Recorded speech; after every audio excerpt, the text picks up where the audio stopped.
आज जबकि inflation all time high पर है, most central banks inflation control करने के लिए इंटरेस्ट रेट्स बढ़ा रही हैं और मार्केट से पैसा खींच रही हैं। लेकिन इन सब के बीच यूरोपियन सेंट्रल बैंक एक टफर सिचुएशन में है।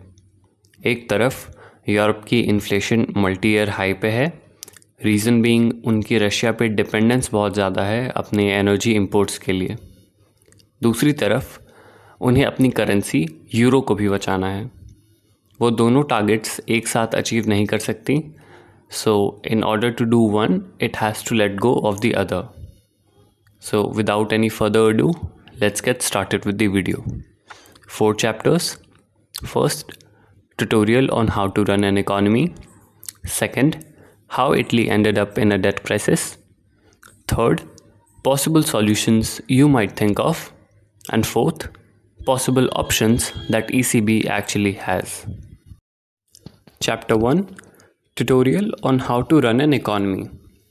इकॉनमी ग्रो करने के लिए इंटरेस्ट रेट्स लो रखे जाते हैं, इससे क्रेडिट चीप बन जाता है और इकॉनमी ग्रो करती है। इस प्रोसेस में डेट एक्युमुलेशन होता है इकॉनमी में। फिर जब चीप क्रेडिट से इकॉनमी ओवरहीट होने लगती है तो इंटरेस्ट रेट्स बढ़ा दिए जाते हैं, इससे क्रेडिट एक्सपेंसिव बन जाती है और इकॉनमी थोड़ी कूल डाउन होती है। इस पूरे प्रोसेस की अंडरलाइंग अजम्पशन ये है कि अगर किसी भी बिग कॉर्पोरेशन या for the matter of fact कोई गवर्नमेंट भी अगर अपने डेट पे डिफ़ॉल्ट करने लगती है तो उस नेशन की सेंट्रल बैंक डेट को करेंसी प्रिंट करके मोनेटाइज कर लेती है। इसे डेट मोनेटाइजेशन कहते हैं। ये समझ लेने के बाद अब हम इटली के केस स्टडी पे चलते हैं। Chapter 2, how Italy ended up in a sovereign debt crisis. Italy एक ईस्टर्न यूरोपियन नेशन है और यूरोपियन यूनियन यानी EU का मेंबर भी है। इटली को हम उसके पास्ताज और पिज़्ज़ाज़ की वजह से जानते हैं क्योंकि ये दोनों एसेंशली वहीं इन्वेंट हुए थे। लेकिन रिसेंटली इटली अपने सॉवरेन डेट क्राइसिस की वजह से न्यूज़ में है। सॉवरेन डेट क्राइसिस एक ऐसी सिचुएशन है जब एक गवर्नमेंट अपने डेट को रीपे करने में इनकेपेबल होती है। इटली की डेट 150% ऑफ इट्स GDP है। ग्रीस की क्लोज टू 200% है। इटली की करंट डेट लेवल के 2 रीजंस हैं। First, covid pandemic and second, Russia Ukraine war. एक कंट्री की डेट टू GDP रेशियो उस कंट्री की नॉमिनल डेट और नॉमिनल GDP की बीच की रिलेशनशिप बताती है। अगर ये रेशियो लो है, इसका मतलब वो कंट्री अपने सॉवरेन डेट को ऑनर कर लेगी ईजिली। अगर ये रेशियो एक सर्टेन थ्रेशहोल्ड के ऊपर चला जाता है तो इसका मतलब ये है कि there is uncertainty about a government's ability to honour its sovereign debt. Higher uncertainty मतलब हायर रिस्क। अगर हायर रिस्क होगा तो नेचुरली इन्वेस्टर्स ज़्यादा प्रीमियम भी डिमांड करेंगे। ज़्यादा प्रीमियम मतलब ज़्यादा cost of debt for the government. अब अगर एक नेशन की इकोनॉमिक आउटपुट उसके कॉस्ट ऑफ डेट से ज़्यादा है तो कोई प्रॉब्लम नहीं है। लेकिन अगर इकोनॉमिक आउटपुट स्लो है, जो कि इटली की है वॉर और पैंडेमिक की वजह से, तो उस इंक्रीज्ड कॉस्ट ऑफ डेट को फुलफिल करने के लिए और डेट लेना पड़ता है। मोर डेट यानी अगेन हायर द रेशियो। ये है the vicious cycle of debt spiral. अब इस चीज़ को रेक्टिफाई कैसे किया जाए?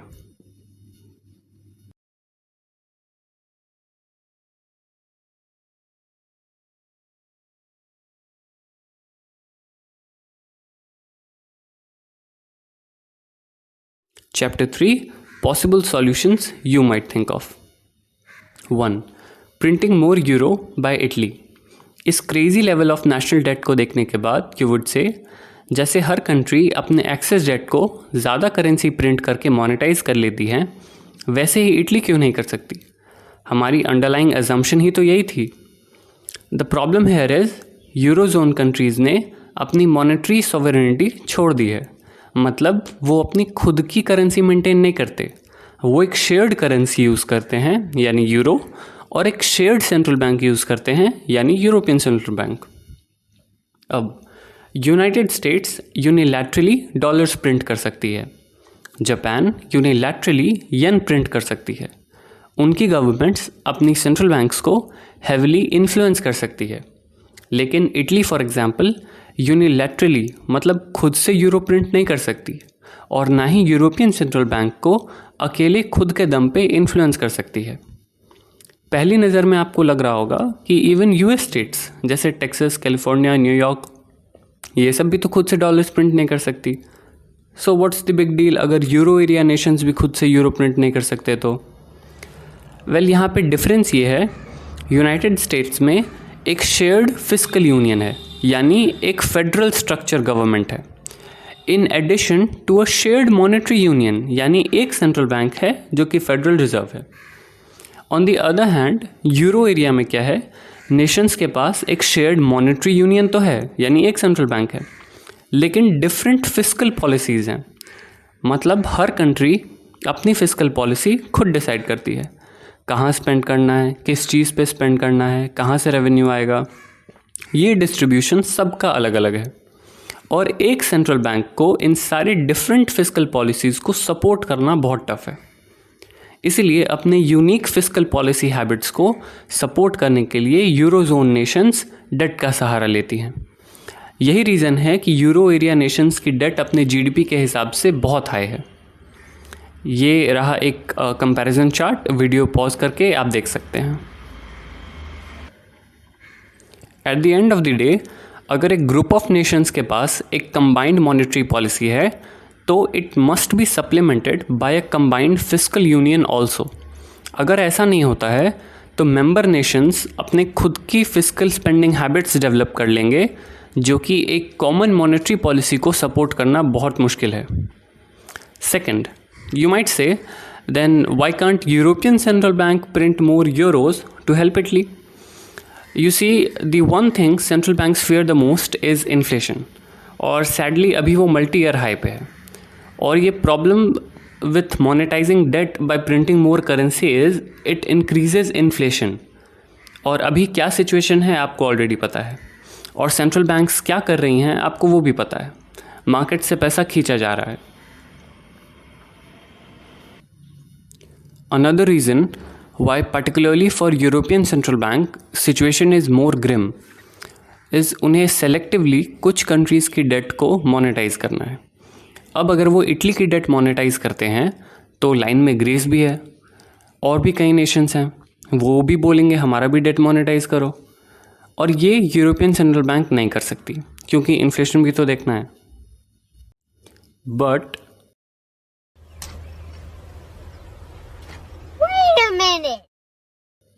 इन्फ्लेशन हाई है और साथ में बिना करेंसी प्रिंट किए हमें पैसा भी चाहिए इटली को हेल्प करने के लिए, तो क्यों ना टैक्सेस इंक्रीज कर दें।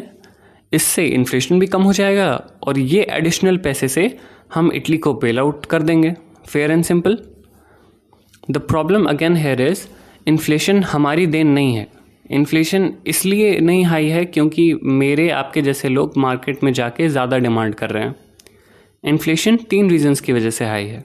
First, Russia Ukraine war, businesses को रॉ मटेरियल्स का सप्लाई मिल नहीं रहा है, एंड थर्ड, कोविड अब भी है।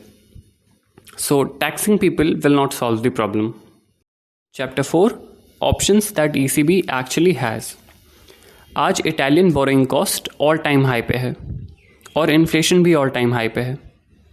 अब इस सिचुएशन में ईसीबी के पास 5 ऑप्शंस हैं। फर्स्ट, कभी कुछ ना करके भी देखो। डेट क्राइसिस और इन्फ्लेशन को देखते हुए stand so far had been to stand back, लेकिन रेजिंग इन्फ्लेशन को देखते हुए अब कुछ ना करना पॉसिबल सॉल्यूशन नहीं लग रहा है। इसलिए ईसीबी ने रेट्स बढ़ाने शुरू कर दिए हैं और आगे भी 100 बेसिस पॉइंट्स से रेट्स बढ़ाने का टारगेट है। सो डू नथिंग वाला ऑप्शन तो कैंसिल आउट हो जाता है। Next option is to be smart. आपको याद होगा कोविड के टाइम पे डिमांड स्टिमुलेट करने के लिए मार्केट्स में बहुत पैसा इन्फ्यूज़ किया गया था। ये पैसा कैसे झोंका गया था? सेंट्रल बैंक्स ने मनी प्रिंट करके गवर्नमेंट से सॉवरेन बॉन्ड्स खरीद लिए थे। बेसिकली एक पेपर का टुकड़ा जिस पे सरकार की गारंटी होती है। इसके बदले सेंट्रल बैंक्स ने मनी प्रिंट किया था।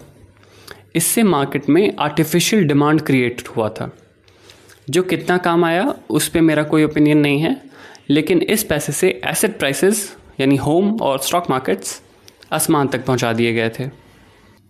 अब ये बॉन्ड्स मैच्योर हो रहे हैं और इन्फ्लेशन के चलते मार्केट्स ओवरहीट भी हो चुकी हैं। तो अब most central banks bonds government को वापस देकर पैसा मार्केट से खींच रही हैं। अब इस चार्ट पे ध्यान दीजिए। इस चार्ट पे मैंने लेफ़्ट साइड पे यही एक्सप्लेन किया है कि इन्फ्लेशन किन रीजंस की वजह से बढ़ा। राइट साइड की तरफ मैंने इटली के बारे में बताया है। इटली ने सॉवरेन बॉन्ड्स इशू करके अपने डेट टू जीडीपी रेशियो को 150% पे डाल दिया। इकोनॉमिक आउटपुट इंक्रीज्ड डेट को सर्विस नहीं कर पाया, इससे रिस्क बढ़ा। मोर रिस्क मतलब rising bond yields, rising bond yields मतलब राइजिंग इंटरेस्ट पेमेंट, और फिर इस एडिशनल इंटरेस्ट पेमेंट्स को कवर करने के लिए मोर डेट। यही तो हमने विशियस डेट साइकिल में सीखा था। अब आते हैं अपने ऑप्शन की तरफ। ईसीबी इन मैच्योरिंग बॉन्ड्स के पैसे को डाइवर्ट करके इटली को हेल्प करने में यूज़ कर रही है। इस ऑप्शन में प्रॉब्लम यह है कि मार्केट से पैसा सकआउट तो हुआ नहीं। इन्फ्लेशन तब कंट्रोल होता है जब सेंट्रल बैंक्स ओवरऑल डिमांड को कम करती है। अब पैसा अब भी सर्कुलेशन में है तो इन्फ्लेशन कम नहीं होगा, इसलिए ये ऑप्शन राइजिंग इन्फ्लेशन सिनेरियो में फीजिबल नहीं है। Option 3 SMP and OMT। OMT कहते हैं आउटराइट मॉनेटरी ट्रांजैक्शन, मतलब बस सिंपली ECB इटली की डेट खरीद लेगी, दैट्स इट, काम ख़त्म। लेकिन यहाँ प्रॉब्लम ये है कि इस प्रोसेस को इनिशिएट करने के लिए इटली को ऑफिशियली यूरोपियन यूनियन में आके ये एडमिट करना पड़ेगा, हाँ मुझे बेल आउट चाहिए, मुझसे अपना देश नहीं संभल रहा, जो कि कोई भी सरकार नहीं करना चाहेगी। इसमें एक और ड्रॉबैक ये है कि जो भी पैसा EU इटली को एज अ बेल आउट देगी, उस पैसे पे पूरा कंट्रोल EU का रहेगा। उस पैसे को कैसे कहाँ स्पेंड करना चाहिए जिससे इकॉनमी ट्रैक पे आए, ये काम EU करेगी। इससे एसेंशियली इटालियन गवर्नमेंट की ऑटोनॉमी चली जाती है। सो मोस्ट प्रोबेबली OMT को लास्ट रिजॉर्ट की तरह ही यूज़ किया जाएगा। अब आते हैं SMP पे, सिक्योरिटीज़ मार्केट प्रोग्राम। आखिर ये है क्या, मुझे भी नहीं पता। मैंने EU की ऑफिशियल साइट से एक एग्जर्प्ट लगाया है स्क्रीन पे, अगर आपको समझ आ जाए तो मुझे भी समझा दीजिएगा। Fourth option, bring back quantitative easing, मतलब जो loose monetary policy central banks ने कोविड के टाइम पर अडॉप्ट की थी उसे कंटिन्यू रखा जाए। Not likely given the situation of inflation in the eurozone. So our last option is something new. क्या है? एक नई पॉलिसी टूल अंडर कंस्ट्रक्शन है जो कि EU को लेजिस्लेटिव पावर देगी ऐसी सिचुएशंस को हैंडल करने के लिए। क्या होगा, कैसा होगा, जब वो ऑफिशियली आउट होगा तो मैं उस पर भी एक वीडियो बनाऊंगा। एंड तक देखने के लिए शुक्रिया।